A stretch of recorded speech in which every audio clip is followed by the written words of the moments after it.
Welcome to Talk Birdie-to-me. This is Australia's most popular golf podcast, with former world number 16 Nick O'Hearn, the only player to beat Tiger Woods twice in match play, and tour pro Mark Allen, who played professional golf around the world for 15 years, including a British Open.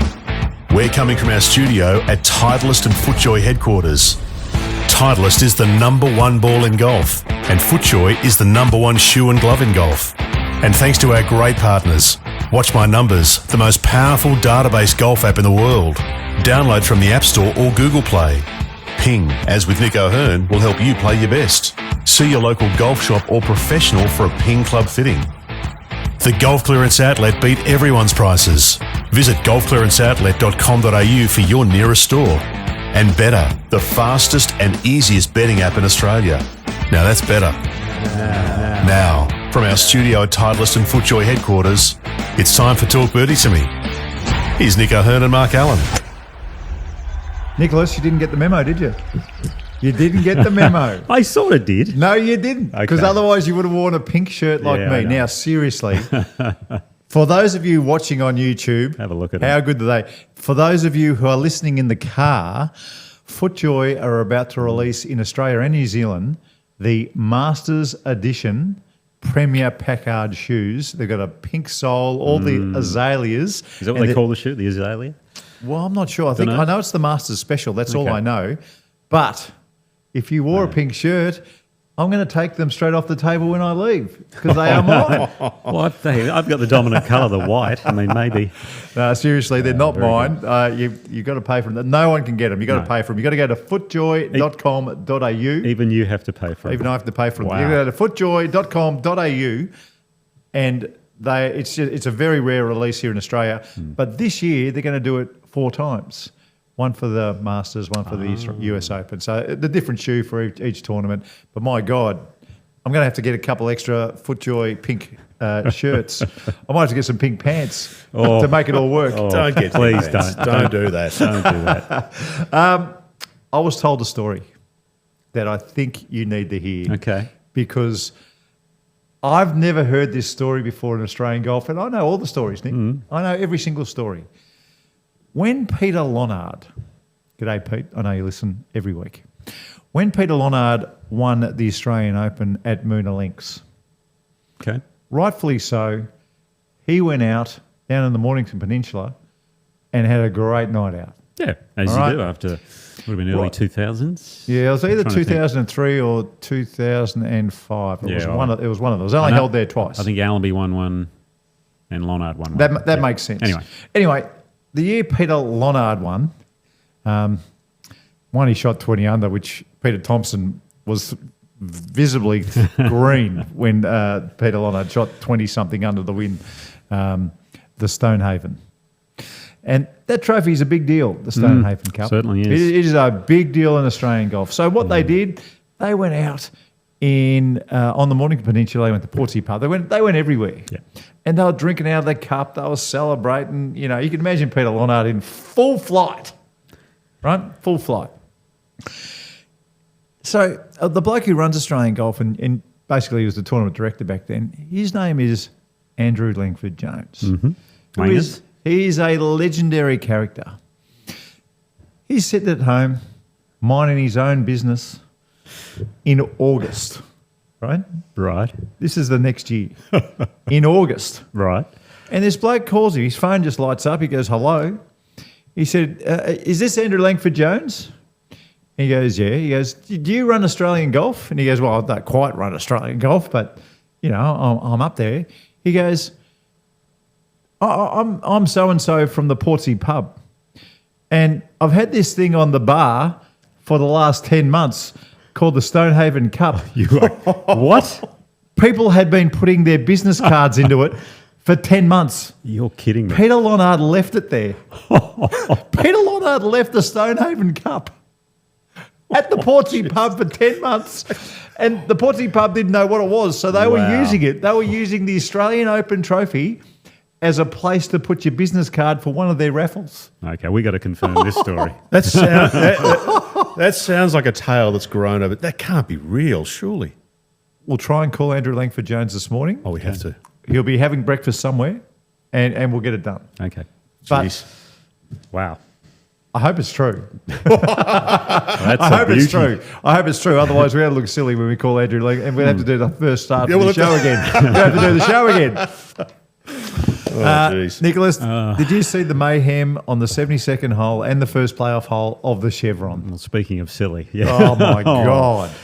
Where do you start? Well, let's start with the grandstands. Can you get a grandstand closer to the back edge of a final hole of a golf tournament where players can just go, well, I've got to carry water, let's just blast it into the grandstand, we get a free drop, am I right there? It just took all the strategy out of it. Well, let's start. Let's have a look. This is Jutanugarn. How do you say her first name, Nick? Ariya. Thank you. You're the best at that. Yeah. So Ariya's got this shot in, and after a long consultation with her caddy, they've decided to take the club out of her hands that may well have ballooned into the wind and to aim over the bunker at a person, one of the referees, one of the volunteers, sitting on a chair over the top of the bunker, and just hit it into the grandstand on purpose. Yeah. Because if she gets it over the water, she wins. Yep. That's the basic. Well, she just needs to make par to win. Par to win. That's right. It's a par 5. Can you put the shot up there, Dan? There we go. So here's the swing. Good looking swing. Great action. This is the 72nd hole at the Woodlands. Watch who knocks off a chair. Bang. Exactly the person that she was aiming at. So under pressure, she's trying to win a major championship and probably the women's best one, apart from the US Open. All right, the US Open's the biggie, but of the other, how many have they got? 6 or 7 these days? I don't know. But of the other 5, that's probably the best one, right? The Chevron. It's got the most history. So she's done that. She's making that walk now, thinking to herself, I'm home. I'm home. I am home. Explain what happens next. The unfortunate thing for her was she ricocheted back off that grandstand. Yes. So to a point in the rough, which is a pretty ordinary lie where she does actually have to chip it. Now, a number of players before and after her had hit the grandstand. It stays up against it. Yes. And then they get free drop. And they can drop it into a nice patch of grass. Into a nice patch, and they can just chip it onto the green, which is exactly what she wanted. So, in a way, I thought, well, that's fair enough. You should get a bad lie back there because if the grandstand wasn't there, you'd be 20 yards over the green. Miles over the green. Now, you've been to the Woodlands. Yeah, I've played there. Can you move those grandstands back a little? Yeah, you can. And I've played Texas State Opens. I qualified for 2.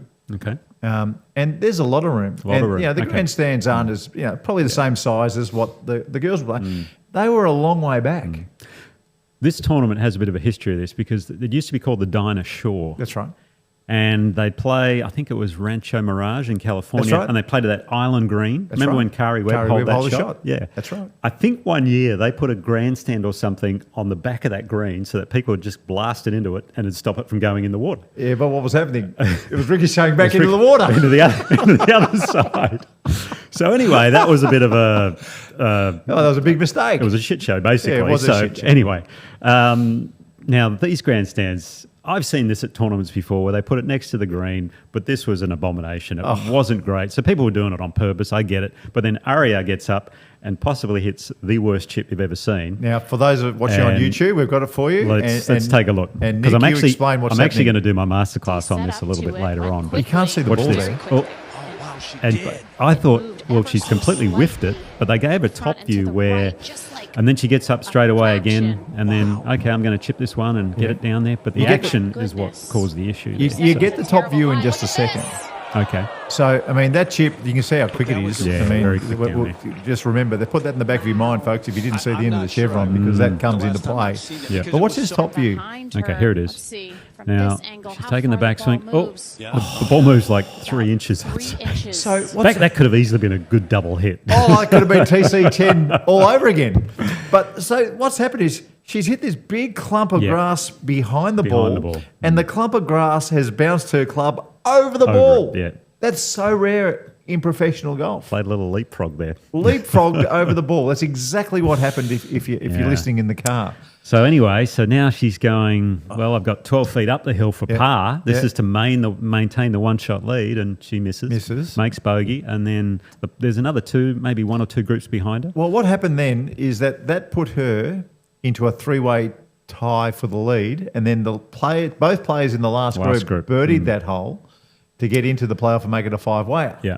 Yeah, it was Mao Sago and Lindy Duncan. Yeah. And it was certainly like it was the United Nations playing. You had was. China, you had Japan, Korea, you had Thailand, and you had the United States of America. All in this playoff, the first 5-hole playoff in the history of this tournament. Yeah, I think they've only had 3 of this, haven't they? That's all they've had. Something like that, I think in women's major history, they've only ever had 3. This was a 5er. Did you see Roning Yin's shot in the playoff, though? It was one of the greatest shots ever. The girl from China, right? China, yeah. So she flushes this thing high into the air. By the way, has one of the best. I think we mentioned her before, top 5 swings on tour. There's about 15 in the top 5 swings. Yeah. Hey, what do you expect? Well, it's true. Yeah, that's right. They're true. They're all worthy of being top 5. So she hits it, I'd say 15, 18 feet above the hole. Yep. But where she landed it?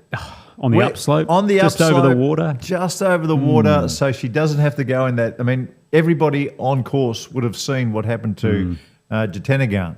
Everybody would have seen that. Yeah. And they're probably thinking, okay, I don't want that lie. I don't want that lie that she got. Well, it was the only one I saw where it bounced back enough where you did have to chip it. Everyone else basically got free relief. And in the playoff, I think Mao Saigo, the Japanese player, I think she got relief and then chipped it down to 4 feet. Beautiful chip. But then we're thinking, okay, Roning Yin, she's got 15-foot eagle putt for the win, knocks it 8 feet past, misses it coming back. You had Jutanugarn again, who missed it as well. Missed another one.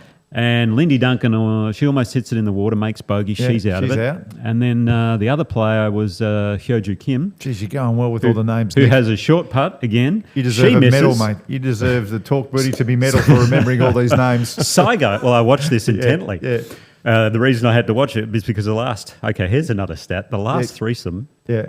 How long do you think they took to play 18 holes of golf? The last three major, 3 of them, 5 hours. Yeah, and another 46 minutes onto it. So almost 6 hours. Almost 6 hours final round. The pace of play. I mean, we talk about this all the time, but I thought, well, I'm here. I may as well just keep watching. So that's bad. You're committed. You're in. I was what committed. else am I going to do? Exactly. I might have been committed at the end too.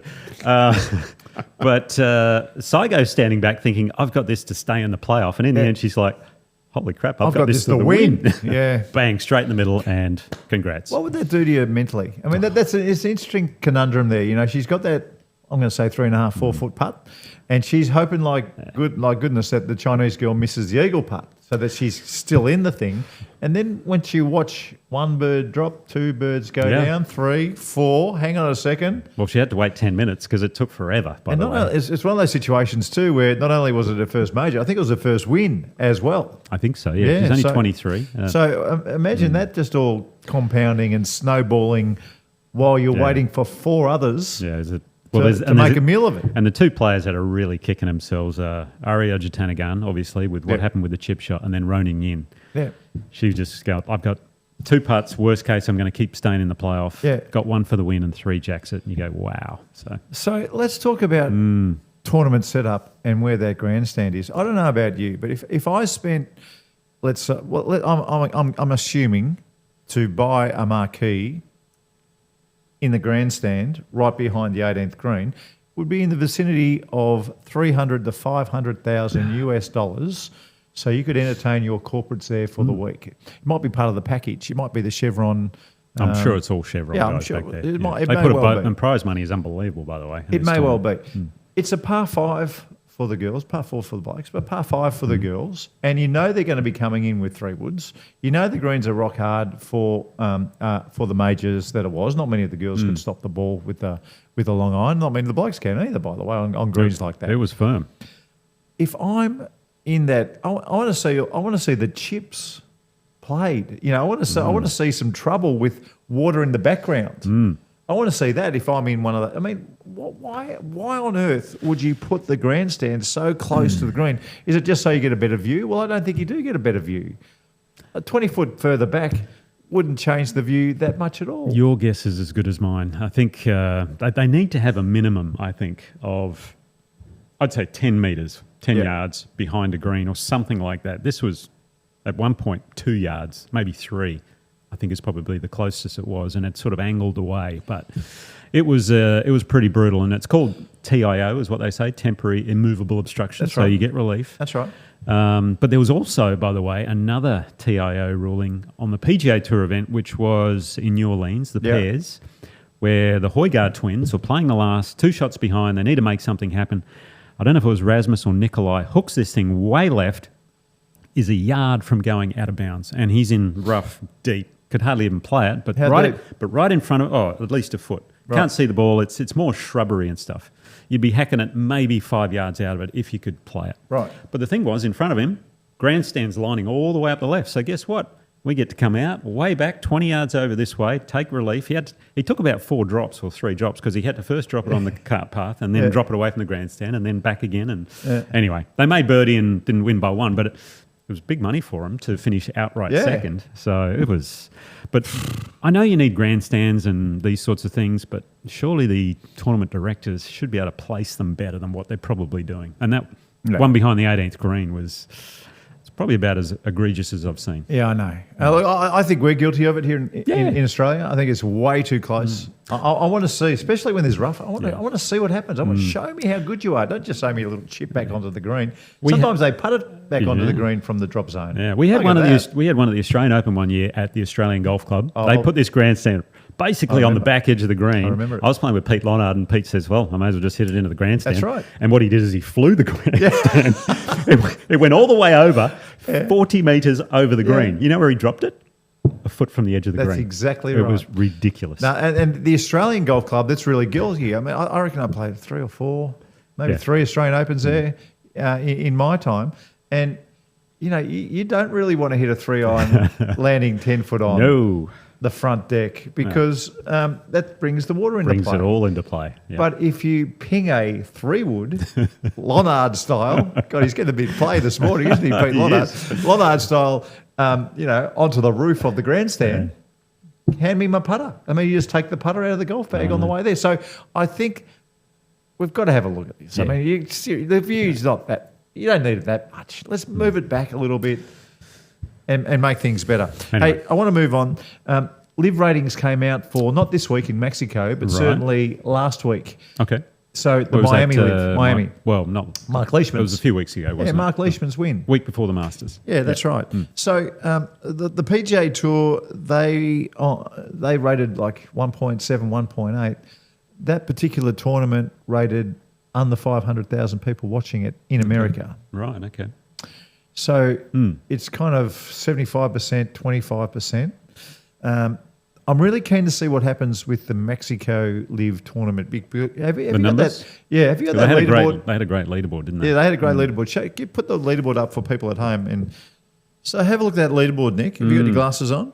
I mean, that is the creme de la creme. That's not how it finished. No. But that's halfway through the last round. I mean, the only person probably missing that you'd love on there might be Brooks Koepka, right? So you've got DeChambeau, Cam Smith, Neiman, Rahm, Hatton, and DJ. So there's your 6 heavyweights. That's the best. So that was up against a teams event. Now, by the way, I found the teams event really hard to watch. Very, very hard to watch. I just caught up on the last day, the last few holes. Yeah. So I watched the Chevron because I'm fan. It was a women's major. I mean, that was the biggest event I thought of the week. But I tried to watch as much. I'm surfing around like everybody does. Yeah. The teams event. No. We had Rory and Lowry back there defending. So yeah, well done. Good luck to them. They didn't quite do it. Oh, by the way, Carl Phillips had a good week. He finished 4th. Who did he play with? Michael Torbenson, I think. Okay. So it was a good week. Righto. Well done, Carl. I mean, it is, in fairness, it's where Cameron Smith got his first win on tour. True. I don't think they should count it as a win, by the way. The two guys that won, that was their first win. It was both their first wins. Yeah. And one of them, Andrew Novak, he lost in a playoff last week. How good a 7 days is he having, by the way? He's going okay. But I wouldn't be wrapped with a win like that. Would you? Would you even count it? Absolutely. Yeah. Does it get you into the Masters, winning that thing? No. Good. Hang on, Nick counted a hole in one in Wagga. Because he's 6 shot. Yeah. But it kind of was. I kind of understand why you did count it as a hole in one. Because it was a new hole. That's right. That's right. It's a new... Absolutely. It would be like if you were in a playoff and you played the 18th hole over and over and over. Yeah. You make a hole in one? If you're hole in one, the win on the par 3, that's a hole in one. It's a hole in one. That is exactly right. Exactly. So I get that. But I'm very interested to see with that Live leaderboard up against a women's major, and up against New Orleans. New Orleans, which was a teams event. Yeah, the numbers are going to be fascinating. That is a watch for next week. Surely you can ask your AI to figure that out. I did. And Grok doesn't know what's going on. Grok doesn't know yet. Grok Okay. hasn't got a clue. Elon, fix that up. That's surprising. We need to know. World Feed, what'd you make of it? I'm glad we had an on-course commentator that I like. Yeah, I liked David Howell. He's excellent. Really good. Knows his stuff. Yeah, I'm still, you know how I feel about it. I know how you feel, yeah. and this is why. I mean, I think one of the Wolfpack sent us what we are missing. Yes, from last week at Hilton Head, right? Yeah, that's exactly right. So even though Gowie knows his stuff, and who was the other bloke, Chopra, they know their stuff.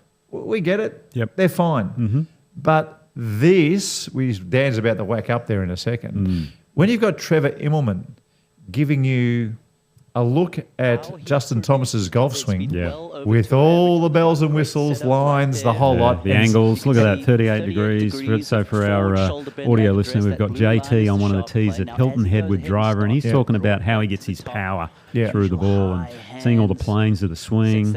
And it's slow just motion. brilliant. Yeah, he puts up. Now, when you got someone like, and Trevor Immelman, have a look at his lower body. that's where you get the power, boys and girls. Your left side, and God, look at the launch off the left foot and the whole lot. I mean, that's where the power is coming from. But when you've got a swing guru like Trevor Immelman, I mean, I used to love his golf swing. To me, it was as close to it as anyone's got to Hogan. It was just flat and low and one plane. Was he a Ledbetter guy? I'm trying to think. Or was he a Claude Harmon maybe? I'm trying to think. I don't know. But whoever was Or teaching Butch. him, it was one of the most beautiful swings to watch in full flight that you'd ever want to see. And when you've got someone like that talking about another player's golf swing, and they've got the full armoury of PGA Tour Productions. I don't know who does it, right? PGA Tour. If you've got their full armoury behind it, that's what we're missing out on with the world feed. You're also getting a whole bunch of dopey international players that I couldn't be bothered watching. I'm sorry, but I couldn't be bothered. Okay. And I'm sure they're great. You know, they've made it to the PGA Tour. They've done much better than me. I only played one PGA Tour event when you look at my record. That was a British Open. There you go. Which counted. Absolutely. One. So I get it, folks. Don't scream at me, but, I'm a consumer like everybody else these days. And I want to see the best players on my TV fighting for a win. No, you certainly do. I was going to talk about, make sure, kids, if you want to turn professional, hit the big bucket. Keep studying is what I would say. You got two choices. I know what you're going to talk about. You got two choices. The Corn Ferry Tour. Show the Corn Ferry Tour cut this week, please, Dan. Yeah. It's getting crazy. It certainly is. Now, you tell these stories because, when you were kind of cruising down from being number 16 in the world, you were back playing a few Corn Ferry tournaments. Yeah. I was trying to get on the PGA Tour many moons ago, and I was playing, I think it was the Hogan Tour. It might have been the Nike Tour it was called back then, but whatever it was called back then. And I remember making a cut. I've told this story 100 times. I made it on the cut line, and it was a 6-under cut. Yeah. But the course, to be fair, wasn't the toughest course I'd ever played. Sure. Yeah. No, I get it. It wasn't a cut. It just wasn't. Well, but I shot on the weekend 5 under, 6 under. And I went for, because top 50 made the cut. I think 52 got through and I was tied like 38th. Right. Something like that. I shot 67, 66, and I went from tied 32nd to tied 28th or tied 25th or whatever it was. It might have even been tied 11th. But I just couldn't get over it. Yeah, I mean, come on. I played my ring off on the weekend and I didn't even get a top 10. No. Well, this event, the cut was 9 under. That is the lowest I have ever heard a cut be. Yeah. So if Harry Hillier shot 67, 67 and missed the cut. That's right. It's a joke. It's a complete 30 under won it. Yeah. It was past 71, so that's 254 hits. Yeah. 30 under. Now, second, you've had 257 hits for the week, which is ridiculous, and you finished 3 shots out of winning. It is crazy. And the funny thing is, my last year or so, I was playing the PGA Tour and the Corn Ferry Tour because of my status. So I was playing both. I found the Corn Ferry Tour harder than the PGA Tour because I would go out to make a cut. And to make a cut to win. To almost win, because the reason being was, yes, to make a cut. I remember I was shooting 5 under one week, 6 under this next week, and I missed both cuts. It was, it was 6 and 7 under. ridiculous. It was crazy. And I was playing good golf. These courses weren't that easy. Yeah. They weren't that difficult. Yeah. Now, the reason I'm saying all this is because I would shoot 15 under for a 4-round event. And for me, that's good playing, but Yeah. I'd finish 30th. Yeah. Okay. 15 under, or I'd shoot 8 under on the PGA Tour, and that's top 10 because the golf courses are much more difficult. And par is more relative. It's more a good score. Whereas these guys are all 21-year-old, hungry something, hitting the ball 330 yards, and they can putt. And they're hungry. It's like, okay, because the courses are, there's not a lot of rough. They just blast it, and they just keep. It's a birdie fest. It really is. What you said there is right, though. There was a real hunger and a desperation to get on the big tour. I remember that as clear as day. I really do. There were real grinders on the Nike tour or whatever it was. Like I said back before, but they used to always tell me, the courses we're playing. Because at that stage, I'd never played a US tour event. Okay. But all the old guys. Like Woodland, you remember him? He used to come. He was Jeff Woodland, Zuma. So he was a Queenslander, and he was a legend on the. Like he was a legend not only for his golf, but some of the stuff that he was doing off the course was quite remarkable. And the shape that he would turn up to for the 3rd round or the 4th round, he would still go out and shoot something crazy. And he used to shoot 10 under on that tour all the time. He was a legend. Yeah. G'day, Zuma. Dan, put him on the list. We got to get Zuma. Hopefully he's still with us. We've got to put him on the list. Woodland. It's going to be difficult if he's not still with us. If he's not still with us, it's Maybe going we to be can an try. issue. Maybe we'll just have a what Zuma would have said if he was here sort of episode. Anyway, like I was saying, kids hit the big bucket or stay in school.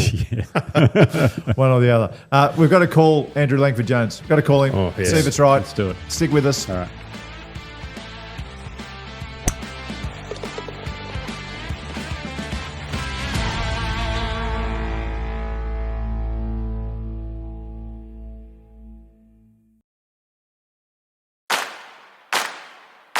We're live from our studio at Titleist and FootJoy headquarters. We all know the number one ball in golf is Titleist and the number one shoe and glove in golf is FootJoy. We're here thanks to the Golf Clearance Outlet. They beat everyone's prices. Ping will always help you play your best. Turn your bogeys into birdies with the Watch My Numbers app, and Better, the fastest and easiest betting app in Australia. That's better. Now, back to Talk Birdie to Me. Here's Nick and Mark. Rightio, I told the story off the top of the program, and as promised, a man who was the director of tournaments for 77 years on the PGA Tour of Australasia. His name is Andrew Langford-Jones. G'day, Langers. Good morning, Mark. How are you? Langers, I told a story on the top of the program. I hope it's right, because if it's not right, we're going to have to re-record the first part of the show. Is it true? You wouldn't tell anything that's not true. Is it true, Andrew, that Peter Lonard left the Stonehaven Cup at the Portsea pub for 11 months? Well, it was, I'm not sure what year it was, 2004 or so. He won the Australian Open. We had it down at Moonah there. Yeah. And afterwards, as Lonard is prone to do, he celebrated down at the Portsea pub and bought everyone drinks, etc., etc. Yeah. Thought nothing more about it.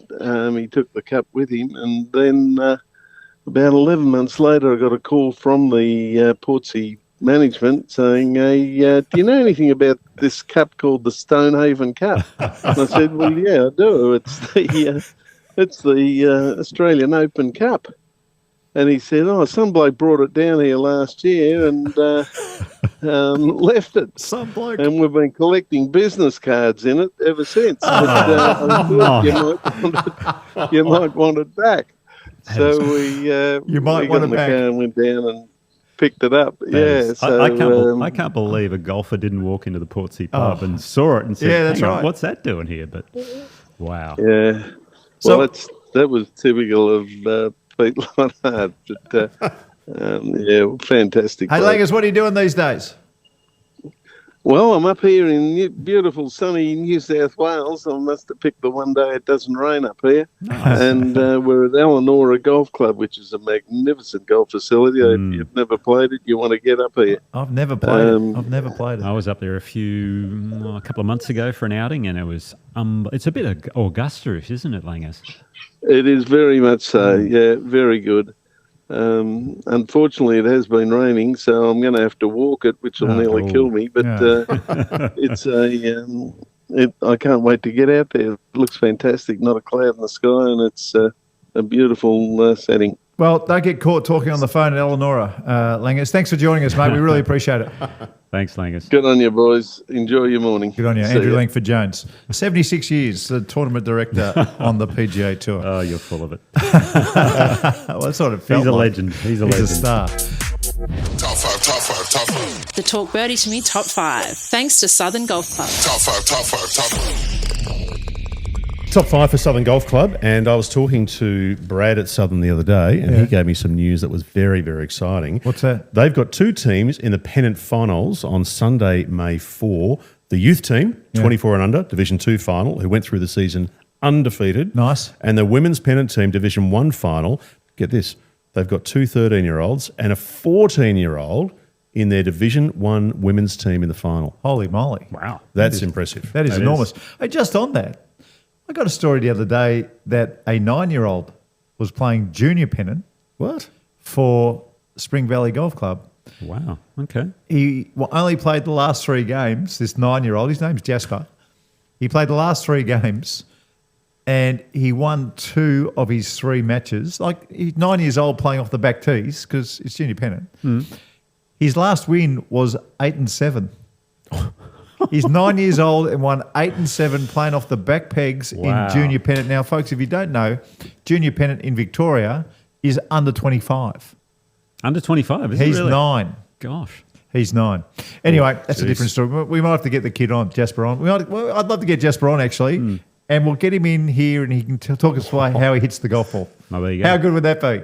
Get Jasper in, hitting a few shots for us in the net. A 9-year-old. A 9-year-old, that'd be good. That's crazy. Out of control. This week's top 5. I actually got this organised last week because I got mixed up whose turn it was to do the top 5. And I'm too lazy to do another one. Yeah, fair call. You said you'd do it, so fair enough. Yeah, that's right. Yeah. So this week's top 5 is the top 5 unique golf holes of the world. Ooh. Of the world. Of the world. And this is based on Harbour Town's 18th hole. Oh, that's which right.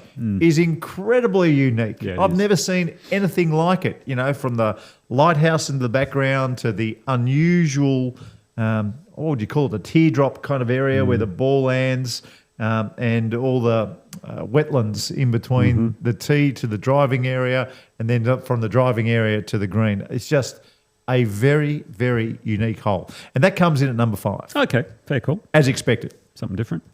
At number 4, the 18th hole at St Andrews. We all know it. You've got a row of 3 and 4 and 5-story buildings right next door. Not a bunker anywhere. Drivable. The Valley of Sin before the green. The old clubhouse. It shares a hole with the first hole. You got a road going across it. You got a road going What's across it. Old Granny's Wind or something like that. Something like that. The whole lot. Yeah. I mean, there's nothing like it in world golf. Fantastic hole. Number 3. It's actually where you're a member. Oh, really? Down at the National? No, Cathedral. Okay. Oh, Cathedral. Okay. You know what hole it is, the 15th. 15. The 15th hole at Great Cathedral hole. is the most unique par 3 I've ever seen with a creek involved. It is brilliant. Yeah, it's a cracking little hole. My wife Alana just painted it too, and oh, really? There's a picture of it in the clubhouse at Cathedral now. One of her pieces of artwork up there. It looks stunning. Oh, well, the Evans family would love that.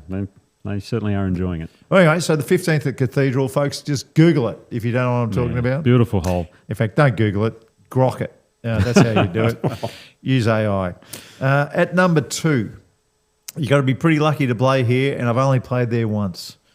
The 16th hole at Cypress Point. Oh, yeah. There's nothing like this anywhere else in the world. It is outrageous what they've done with this property.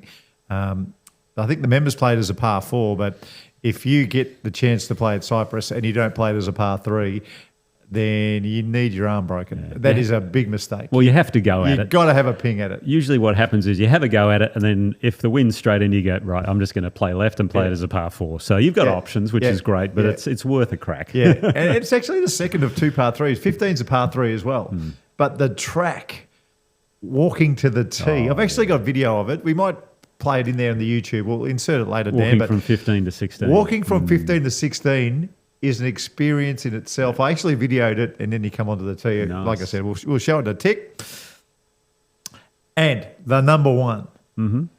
If a golf course designer built this hole today, he would never get work again. Ever. Well, there's a lot of holes like that. Yeah, no, this one in particular. The tee shot, you have to hit it over a building. Oh. It's a dogleg right next to out of bounds. And then the second shot, the green is on the road, and it is the road hole at St Andrews. So St Andrews gets 2 of the most unique holes, 17 and 18, but the 17th hole, the road hole at St Andrews, you can't... It's so unique, yeah. You can't debate me on that one. The road hole is arguably the most famous hole in golf. The 17s is the hardest par 4 in the world. It's the kind of hole which wins and loses events.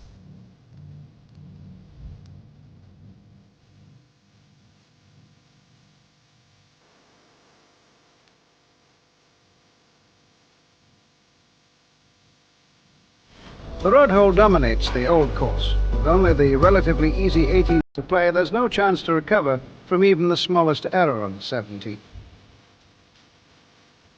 Anybody, no matter how talented they are, it's not the kind of hole you should attack. You must play it defensively, play for the front of the green, hit your second shot, and hope for a chip and 1 putt for a fall. At first glance, it looks harmless enough. It's a long par 4, 461 yards, but there's no heavy rough, there's no trees, and no water. The long, narrow green is protected by the hole's only bunker. The back of the green slopes down sharply to some rough gravel, a grass fringe, the road, then some tufty grass, and a picturesque but very unfriendly wall. What do you have to aim over? It's the O? The second O on the old course? Yeah, it depends on the wind, but usually it's somewhere in the, you got Old Course Hotel, so it's it's one of the letters in there. One of the O's. Take your pick depending on the weather. you know Peter Thompson. Do you know which hole at St Andrews he said was the greatest designed hole in the world? I'm going to say it's the par 5 with the bunker that's called something Hell or Bunker. other. Yeah, Hell Bunker. Is that it? No, he actually said the first. The first? The first hole at St Andrews is genius because you got all this space to hit it to. It's true. And the genius about it is you put the pin down the front of the green, and the only problem you got to deal with is the burn. Yep. And right there is strategy at its finest. And I kind of agree with him. It's a fascinating way to look at a golf hole. Well, if you lay back, you can't trust an 8-iron. Really, to land it short of the you're always bird. just playing 20 or 30 feet past it. And if you want to take it on at your peril. So it's a great hole. I always remember before he died, Peter Thompson played in that championship. I've actually got video of that. We might have to put that up as well, Dan, for the YouTube people. But there's this here's Peter Thompson hitting off in the Champions tournament where they play 1, 2, 17, 18. And he's just the most beautiful old man, and you can still see that beautiful old golf swing. I mean, it looked like he's probably pitching the ball about 80 yards, but... One of my greatest memories was sitting on the clubhouse steps, watching that event in 2005, I think it was, where all the legends of the game teed off. Yep. And then came back in, and I think who was playing? Sam Snead. He was there. And he was still hitting these beautiful 180-yard draws. He was in his 80s. Yeah. He was phenomenal to watch. Yeah. So. I remember seeing Weiskopf. I reckon I was there in 2000. Okay. And Weiskopf hit off the tee, or it might have even been, I don't know when it was. It was one of those.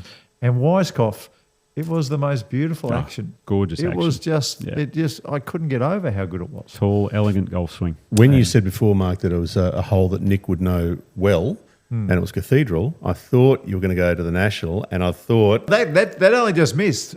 So it used to be the old second on the old course, the par 3. I think it's the 7th now. Oh, the 7th. Yeah, what a phenomenal hole that is. That's missed the most unique golf holes in the world. The other one I was toying about playing with was that there's a hole somewhere in America and the green is actually on a boat, and it goes out. It can be 100 yards or it can be 200 yards. I always look at that one. That's but good. it's such a cheesy hole, I couldn't put it in. Couldn't do it. I couldn't put it in, no way. Alrighty, time for the Ping Global results because Ping will help you play your best. I'm going to play it, Mark. Do it. I'm going to play it.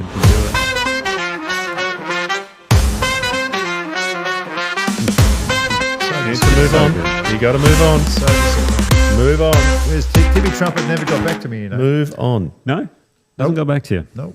And Well. DJ Generic, his best mate, who I know, barracks for Collingwood, couldn't get him. Wow. Okay. All right, there you go. That's surprising. I'm going to keep going, though. I'm not Keep going to give going, up. keep I going. won't give up. All right. Well, Nick, what do you got for us? this week, we covered the Chevron Championship, which is a major on the LPGA Tour. Mao Saigo won in a 5-way playoff. Congratulations to the Japanese golfer, holding a 4-footer on the last in the playoff. Minjee Lee was best of the Aussies, tied for 14th. Steph Kuriakou tied for 30th. Cassie Porter, her first major, birdied 3 of her last 6 holes, I think, to make the cut. Nice. Incredible effort, tied for 40th. Gabby Ruffles tied for 44th. Lydia Ko tied for 52nd. And Grace Kim tied for 59th. So a lot of the Aussies and Australasians made the cut, but unfortunately really weren't up there. So I'm sure we saw plenty of it. No, we didn't have the world feed with them, so we probably didn't see much of them, actually. So it was kind of strange. New Orleans, on the PGA Tour, we had Rory and Larry defending.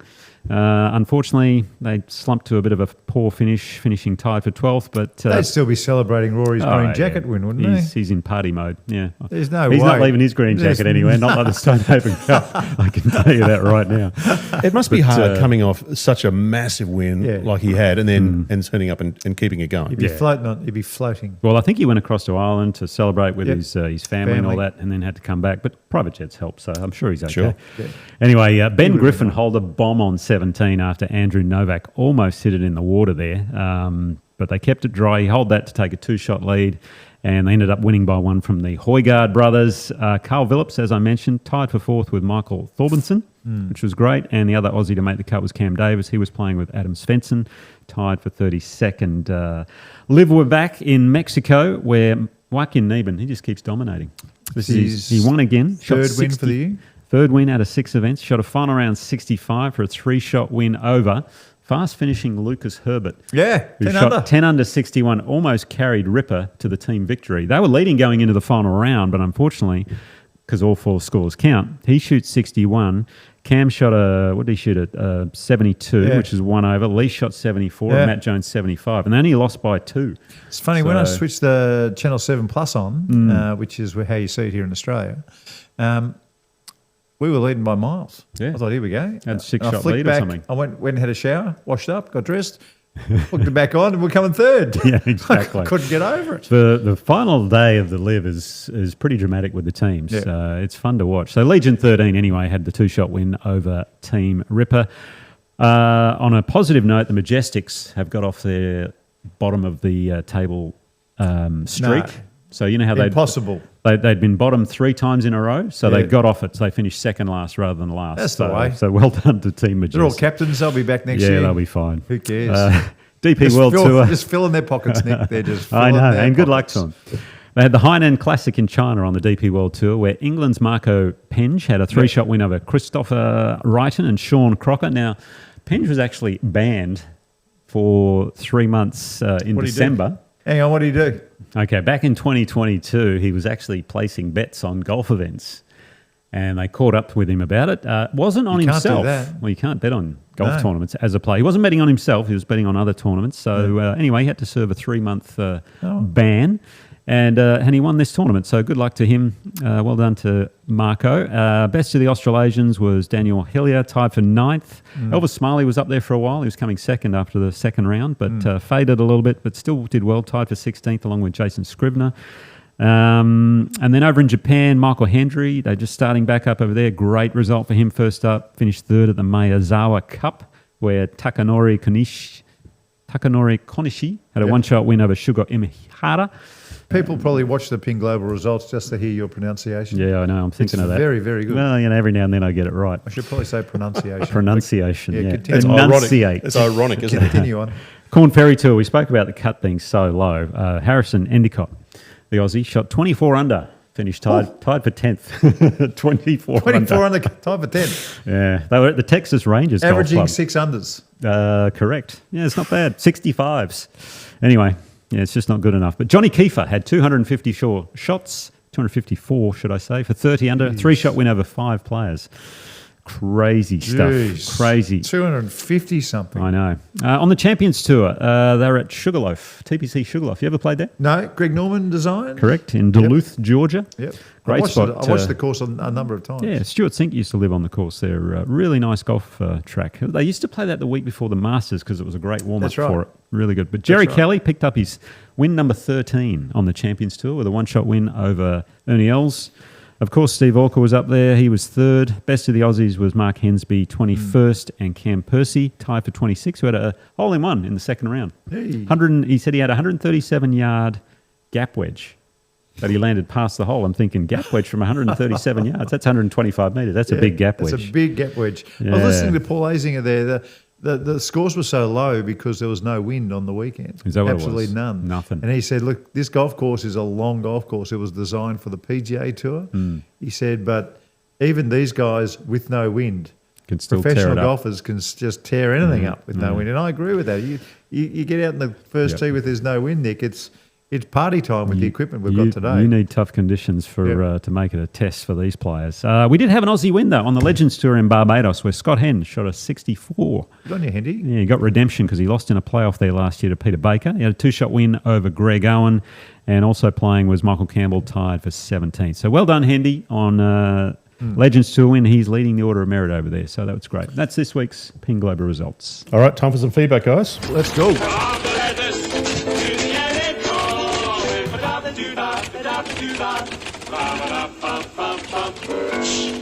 Plenty of feedback as usual, boys. A couple of comments here for you. First of all, from James. Love the pod, guys. One comment. In the future, when you talk about Tommy Fleetwood, can you please refer to him by his correct title, Fairway Jesus? Oh, I like that. Fairway Jesus. Long hair, yeah. Fairway Jesus. And he goes from South Africa to lefty. Lefty. He's taken it to a new level. All the right. hair out the back, the fairway. Wow. Yeah. You know, there was a great nickname Reggie Miller used to give to Michael Jordan. What was after because Reggie sort of got in Michael Jordan's face in a basketball game, and all this sort of stuff was carrying on, and anyway, Jordan ended up hitting the winning shot. It was in this Last Dance series, I think it was, and that's the one where Jordan goes like this. He went, yeah, exactly, yeah, something like that, and he said, and Jordan says to, I think he says to Reggie Miller, "Don't ever talk trash to Black Jesus." So Reggie says, from then on, I never called him Michael Jordan. I always called him the Black Cat or Black Jesus. That's very good. Goodness me. I've never heard that. Yeah. Okay, Graham Sampson has written in. I think this is in response to your conversation or comments last week, Mark, about the trees. Graham has said, Liberty Oaks and Lobloby Pines are the main trees at Harbour Town. Lovely. Thank you. Very good. I'm not sure if that's how you say it. Lobloby Pines, is that how you say it? Sounds good to me. Sounds good to me. I wonder if he's an arborist. Does it say that? Maybe. No, it They have doesn't that say. wonderful sort of hanging mossy type thing off them as well. Which, Apparently the moss is bad for the tree. oh, right. That's what okay. I've been told. I was at Augusta a couple of times, and It's like a disease or something, On is the it? trees, they're really concerned with that moss. But you look at it and you go, wow, it looks beautiful. It looks stunning. Yeah. But apparently it's not even part of the tree. It's something else. Alistair heard you guys talking about the Seve hole with the wall a couple of weeks ago. Yeah.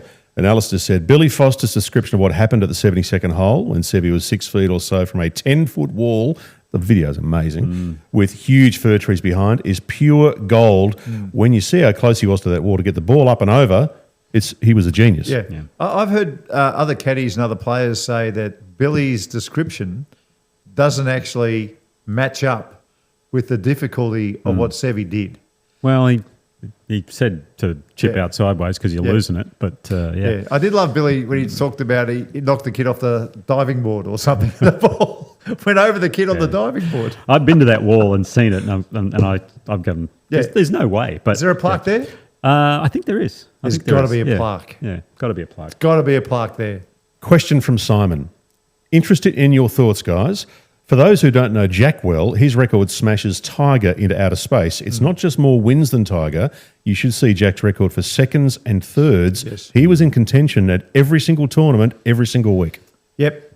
There's no doubt when you just match up the first, seconds and thirds, Well, he had 18 wins. I think he had 19 runner-ups and about 30 thirds. Yeah, crazy. So when you match all that up, I agree. But I still do tend to think that Tiger is probably the best player who ever lived, even though records don't match up. I just think the field strengths are very different. It's always a hard conversation to have. Who's the greatest of all time? Yeah. Well, I think the greatest record, Jack, greatest player. Well, you figure it out from there. There you go. So. There you go. Yeah. Greatest record, greatest player. All right, hardest folks. Get in touch with our socials. They have the same discussion in the NBA, LeBron James or Black Jesus. Black Jesus. I'm sure we're violating some kind We probably are. Apologies to the religious folk out there, but I think it's very funny. Okay, got a message here from Ben. In what was a very enjoyable last pod, guys, the highlight was the movie recommendation, Chef is a Great Flick. Right. Ah, yes. It is good, isn't it? I still haven't watched it. Now, you thought Michael Pena was in it. I did think Pena was in it. But he's not. So who's the bloke? Who's the guy? I'm trying to remember his name. I'll have to look up the cast list. But he's in John Wick films, which are some of my favourites, and a few others. Yeah, but he does look like Michael Pena. You know what I saw last weekend? I saw The Accountant 2 at the cinemas. Oh, that's what I wanted. Yeah, my daughter told me. So good. It's good, is it? Love the first one. Well, the first one's amazing. Yeah, the first one's unreal. And the new one. The second one's better. I find it hard to say it's better, but it's. I would say it's just as good. As good. It's gripping. It's unbelievable. Right. You got to see it. You have to see it. Nico Hearn did the masterclass off-site. I did. Are we having a break? Well, no, I was having. He's got more feedback. I thought you were finished. That's why you're going to the movies. More feedback. Well, no, the feedback. Movies would be something you do after the feedback. Well, we had feedback from someone about a movie. I know. Jeez, Mark, seriously? I would have thought you'd put that last. This is what we've got to put up with, Nick. I know. Continue on. Okay, well, gee, I'm sorry. Well, keep staring at these pink shoes in front of him. Yeah, I want to put them on. Yeah. All right, well, I'll give you one more then. We've got plenty. I'll give you one more. Hey, guys, this is from Jared. Hey, guys, a suggestion on a bonus pod. I'd love to hear a series of podcasts where you talk to different leading golf coaches. I love hearing pros talk about the swing and methodology, and I think it would be a great platform for the coaches as well. Thanks for the pod. I'm loving it. Stay tuned. Right. Well, that is very much penciled in on our whiteboard at headquarters of Talkbirdietome, just in the other room, actually. Yeah. But I think it's a great thing. Quite often, what this person is talking about, I've seen who's the coach with the big glasses and coached everybody. He's got the funny glass, little bald guy, big glasses. You know who I'm talking about. American? Yeah. One of the biggest coaches. Oh, okay. Look it up, Dan, while I'm talking about it anyway. Tiger Woods' coach, glasses. Now, there is Sean Foley. Okay. Sean Foley. Yeah. Well done, Dan. You're very Beautiful. quick. Very, very good. But his glasses aren't that big. I mean, but they're a bit outlandish. Sure. I mean, next he'll be wearing red glasses. He does like wear colour. Well, he was a member at Alworth, Yeah. where I was, and he did come out with a lot of the coloured stuff. Yeah, so. well, these are just sunglasses. He teaches in sunglasses. Yeah, Not many coaches do that. Okay. Anyway, back to the feedback request. I've seen YouTube clips of Sean Foley teaching like a 4 or 5 marker. And he basically just walks through what he thinks is all about in the golf swing while helping this 4 marker who was hitting it straight up in the air, and he was trying to get him to compress the ball a little bit more. Okay. It was very, very interesting. And I think what our Wolfpack member Jared is talking about would be great. And the way it was happening is there was a coach, Sean Foley, there was a player, kid who couldn't compress it, and then there was somebody else. And that would be you, Nick, with the microphone, talking through, asking questions as the lesson was going on. I watched the whole thing. Normally I'd turn it off pretty quick, but I think there's real merit in that. And, we'd get... So we get some locals because... Well, we've got to get Smithy. It would have been great to get Perth. Jonathan Yarwood on, but... Jonathan Yarwood would be he awesome. lives over in the US. Yeah, well, we'd have an Australian lean And the here. UK. So who's our man over in Perth? Oh, Richie Smith. Richie Smith. We might have to fly out. We might have to dip into petty Richie cash. comes over from time to time. So all right. So Richie Smith, Steve Band, Dale Lynch, Dennis McDade. Dennis McDade. Am I missing anybody? Oh, I'm sure there's a few others. There'd be some rippers in Queensland and Sydney. Get in touch with us. We'll put you on the list because I think that would be fabulous. Nice idea. Well, we've got to have other feedback, but I dare not read it out because, Mark, you're already trying to wind it up. So, well, Nick did something special on course. So I think we just have a quick break and then we'll fire back. So thanks to Watch My Numbers. You can download the app from Google Play or the App Store. The Masterclass with Nick next. I'm going to put these shoes on too.